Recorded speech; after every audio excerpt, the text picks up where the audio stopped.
रूस यूक्रेन जंग में जेलेंस्की की चाल पर पुतिन ने जबरदस्त पलटवार किया है। खबर है कि जेलेंस्की ने ट्रंप के साथ मिलकर 20 सूत्रीय फॉर्मूले से पुतिन को फंसाने की कोशिश की, लेकिन 1400 दिनों से जंग कर रहे पुतिन ने यूक्रेन पर ऐसे हमले करवाए कि अब जेलेंस्की पूर्वी यूक्रेन का डॉनबास इलाका पुतिन को देने को तैयार हो गए। रिपोर्ट दिखाते हैं।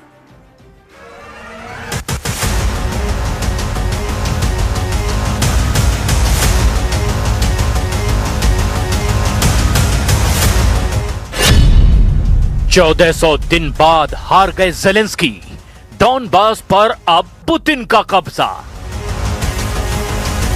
इस वक्त रूस यूक्रेन जंग ऐसे मौके पर पहुंच चुकी है जहां जेलेंस्की के सामने सिर्फ एक ही रास्ता बचा है, या तो पुतिन की शर्तें मान लें या फिर नए साल 2026 में यूक्रेन पर अब तक का सबसे बड़ा रूसी हमला सहने के लिए तैयार हो जाएं। रूस यूक्रेन जंग को 1400 दिन पूरे हो चुके हैं। 3 साल 8 महीने से ज्यादा की जंग में यूक्रेन अभी तक रूस को अपनी जमीन से खदेड़ नहीं पाया। पिछले 24 घंटे में रूस ने यूक्रेन के 1800 से ज्यादा सैनिकों को मार डाला और पूर्वी यूक्रेन का किला कहे जाने वाले डॉनबास पर रूस ने 80 से 85% इलाके पर कब्जा कर लिया है, या यूं कहें कि पुतिन ने यूक्रेन का पूर्वी किला जीत लिया है। इधर चौंकाने वाली खबर यह है कि जेलेंस्की राष्ट्रपति ट्रंप को संकेत दे चुके हैं कि यूक्रेन रूस को डॉनबास का इलाका सौंप सकता है अगर रूस पूर्वी यूक्रेन के बचे हुए इलाकों से अपनी सेना वापस बुला ले। हैरानी की बात तो यह है कि जेलेंस्की लगभग 100 घंटे पहले यही दावा कर रहे थे कि यूक्रेन रूस को ना तो डॉनबास देगा और ना ही यूक्रेन की 1 इंच जमीन देगा। लेकिन रूस के तूफानी हमलों ने अब जेलेंस्की की बोलती बंद कर दी है।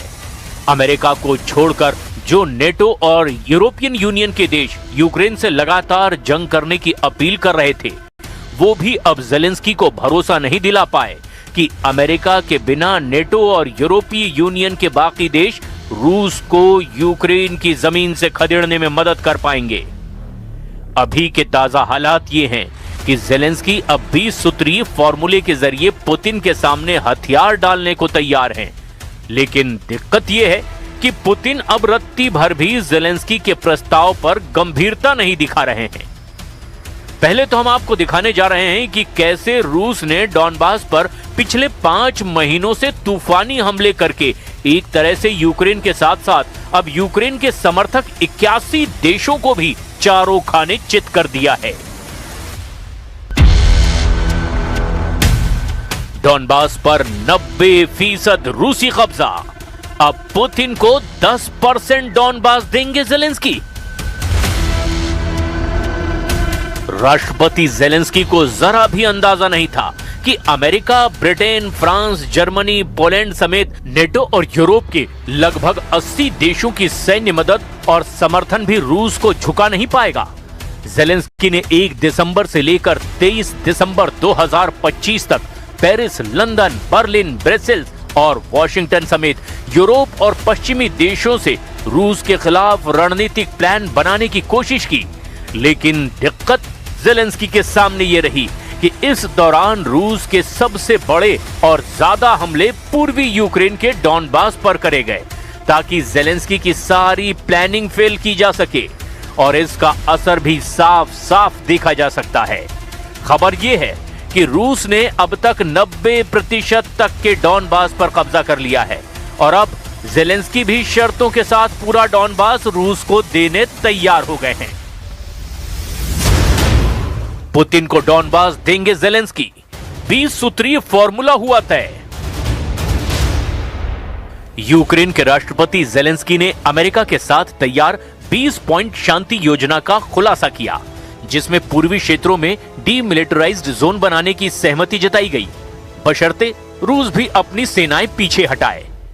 अमेरिका और यूक्रेन ने युद्ध समाप्ति के लिए कई मुद्दों पर सहमति बनाई, लेकिन डोनेस्क क्षेत्र की बची हुई जमीन और जापोरेजिया न्यूक्लियर प्लांट पर अभी भी विवाद बाकी है। यूक्रेन और अमेरिका ने हफ्तों की बातचीत के बाद यूक्रेन शांति योजना का एक संशोधित ड्राफ्ट तैयार किया है।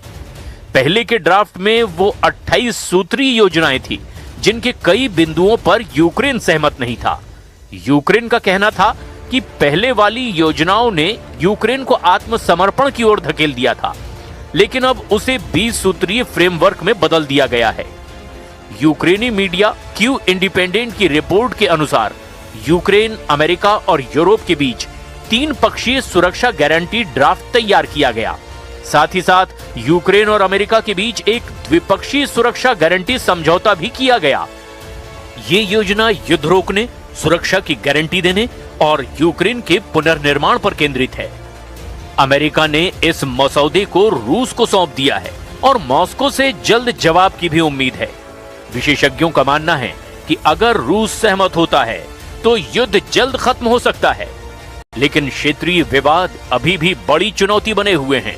यानी जो ज़ेलेंस्की रूस को यूक्रेन की 1 इंच जमीन भी देने तैयार नहीं थे, वह पूर्वी यूक्रेन का बड़ा इलाका डॉनबास देने को तैयार हैं।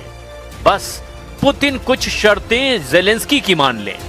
लेकिन ताजा खबर यह है कि रूस ने प्रस्तावित क्रिसमस सीज फायर को ठुकरा दिया है, जबकि यूक्रेन, अमेरिका ने इसे शांति की दिशा में सिग्नल माना है। 25 दिसंबर 2025 की ताजा रिपोर्ट के मुताबिक रूस ने यूक्रेन के राष्ट्रपति व्लादिमीर ज़ेलेंस्की द्वारा पेश किए गए नए 20 सूत्रीय शांति प्रस्ताव को उसकी वर्तमान स्थिति में स्वीकार करने से इनकार कर दिया है। क्रेमलिन ने कहा है कि वो इस योजना को वर्तमान स्वरूप में स्वीकार नहीं करेगा और इसमें बड़े संशोधनों की मांग की है। रूस का कहना है कि इस प्रस्ताव में उसकी प्रमुख चिंताओं जैसे नेटो के विस्तार पर प्रतिबंध, यूक्रेन की तटस्थ स्थिति और इन सब का समाधान नहीं किया गया है। रूस ने अग्रिम पंक्ति पर विदेशी सैनिकों की उपस्थिति के प्रस्ताव को सिरे से खारिज कर दिया है। इसके अतिरिक्त रूसी अधिकारियों ने स्पष्ट किया है कि कोई भी समझौता युद्ध के मैदान की वर्तमान वास्तविकताओं यानी कब्जे वाले क्षेत्रों पर रूसी नियंत्रण पर आधारित ही होनी चाहिए। Напередодні Різдва русські вкотре показали, хто вони насправді. Масовані обстріли, сотні шахедів, балістика, кинджали – все було.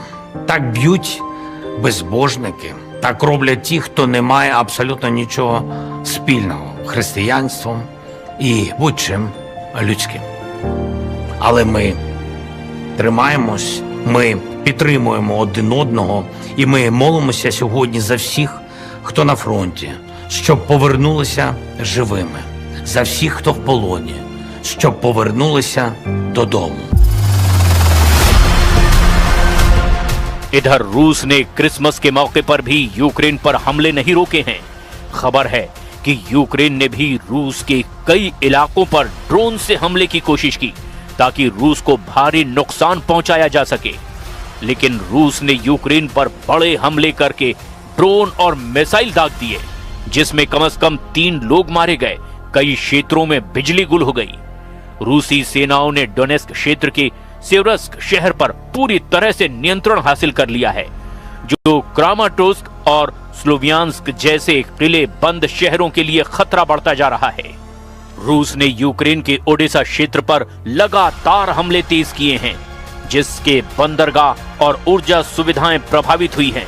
ज़ेलेंस्की ने इसे रूस की समुद्री पहुंच ब्लॉक करने की कोशिश बताया है।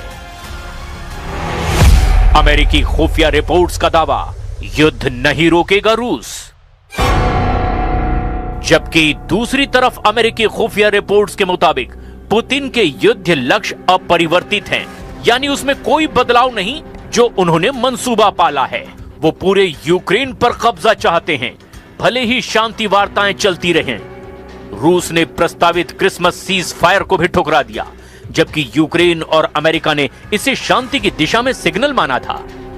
यूक्रेन ने रूस के तुला क्षेत्र में सिंथेटिक रबर प्लांट और क्रीमिया में ड्रोन स्टोरेज पर भी हमले कर दिए। रूसी सेनाओं ने 2025 में यूक्रेन के लगभग 1800 वर्ग मील क्षेत्र पर कब्जा किया, लेकिन भारी नुकसान हुआ है। लगभग 3,82,000 रूसी सैनिक मारे गए हैं। यूरोपीय संघ ने यूक्रेन को 90 बिलियन यूरो का लोन देने पर भी सहमति जताई है, जो रूस के द्वारा मुआवजा दिए जाने पर ही चुकाना होगा। ज़ेलेंस्की ने कहा कि शांति योजना में यूक्रेन को नेटो जैसे मजबूत सुरक्षा गारंटी मिलेगी और रूस के साथ नॉन एग्रेशन एग्रीमेंट होगा, तब जंग रुकेगी। लेकिन मौजूदा हालात को देखते हुए रूस यूक्रेन जंग रुकने की संभावना बिल्कुल ना के बराबर है। В переговорном процессе по украинскому регулированию, я имею в виду в переговорном процессе Соединенными Штатами Америки, наблюдается медленное, но верное продвижение вперед. И оно сопровождается, как уже неоднократно подчеркивалось, крайне вредоносными и даже злонамеренными попытками группы государств, прежде всего как раз вот этими западноевропейскими, торпедировать эти усилия, пустить под откос все достигнутые дипломатические наработки. В диалоге с американской администрацией неизменно призываем коллег активно противостоять этому деструктивному процессу. डॉनबास क्षेत्र की वर्तमान स्थिति को लेकर दिसंबर 2025 की ताजा रिपोर्ट के मुताबिक स्थिति काफी तनावपूर्ण और निर्णायक मोड़ पर है। रूस ने भले ही पूरे डॉनबास पर अपना कब्जा नहीं किया हो, लेकिन वो इसके बहुत बड़े हिस्से पर यानी लगभग 80 से 85% इलाके पर अपना नियंत्रण कर चुका है। सबसे गौर करने वाली बात यह है कि रूस और यूक्रेन के लिए डॉनबास इतना इंपॉर्टेंट क्यों है। जरा आप गंभीरता से इसे समझ लीजिए। रूस ने अभी तक 100% डॉनबास नहीं जीता है, लेकिन उसकी स्थिति बेहद मजबूत है। दरअसल पूर्वी यूक्रेन के लुहांस्क और डोनेस्क को मिलाकर डॉनबास बना है। लुहांस्क पर रूस का लगभग 99% क्षेत्र पर नियंत्रण है और डोनेस्क के लगभग 70 से 75% हिस्से पर रूस का कब्जा हो चुका है। पुतिन ने दिसंबर 2025 में एक बड़ा बयान देते हुए कहा कि यूक्रेन डॉनबास के बचे हुए हिस्से से अपनी सेना हटा ले, वरना रूसी सेना सैन्य बल से इसे पूरी तरह से अपने कब्जे में ले लेगी। ताजा सैन्य अपडेट के मुताबिक रूसी सेना ने डोनेस्क क्षेत्र के रणनीतिक शहर सिवर्स्क पर पूरी तरह से कब्जा कर लिया है। इसके अलावा इवानोपिलिया से भी यूक्रेनी सेना को पीछे हटना पड़ा है। इन कब्जों के बाद रूस अब क्रामाटोर्स्क और स्लोवियांस्क जैसे बड़े शहरों की ओर बढ़ता दिखाई दे रहा है। पोक्रोवस्क डॉनबास का सबसे महत्वपूर्ण लॉजिस्टिक हब है। दिसंबर 2025 की रिपोर्ट के मुताबिक रूसी सेना ने शहर के बाहरी हिस्सों और कुछ शहरी इलाकों में भी प्रवेश कर लिया है। हालांकि यूक्रेन अभी भी शहर के कुछ हिस्सों में मौजूद है और इसे बचाने के लिए भीषण लड़ाई लड़ी जा रही है। विशेषज्ञों का मानना है कि पोक्रोवस्क का गिरना यूक्रेन के लिए डॉनबास में सबसे बड़ी हार होगी। रूस अब डॉनबास को जीतने के बहुत करीब है, लेकिन यूक्रेन की सेना अभी भी कुछ महत्वपूर्ण गढ़ों जैसे कि क्रामाटोर्स्क और स्लोवियांस्क को थामे हुए है। कुल मिलाकर रूस यूक्रेन जंग रुकने के आसार बेहद कम हैं। ज़ेलेंस्की का 20 सूत्रीय फॉर्मूला रूस को जरा भी पसंद नहीं आ रहा है। ऐसे में रूस साल 2026 में भी यूक्रेन पर बड़े पैमाने पर हमले जरूर करेगा।